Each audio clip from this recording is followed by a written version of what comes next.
In no time, the standard cafe talk of soybean prices and high school sports was replaced with newly discovered tidbits about the town's newest residents, like the fact that Hasidic Jews are forbidden from working, from driving, and even from turning electricity on or off during the Sabbath.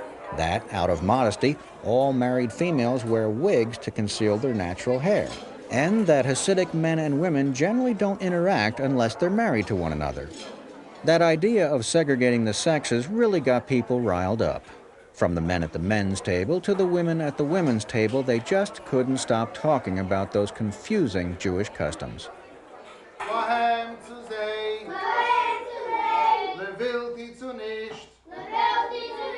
To their dismay, the locals found the Hasidic children no less baffling.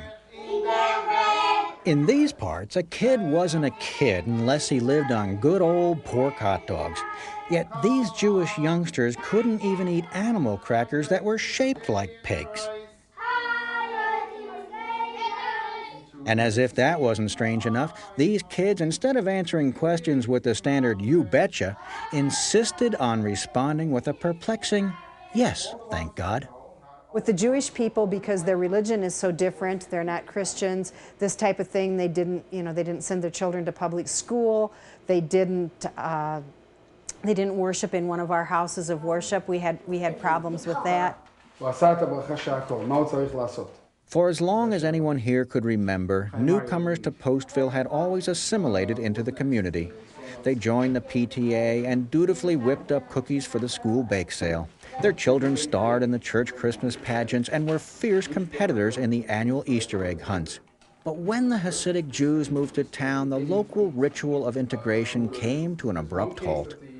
I think the locals, on their part, were surprised because every newcomer to Postville, whether it was Catholics or Presbyterians or Episcopalians, they all wanted to be folded into the local society. The Jews did not.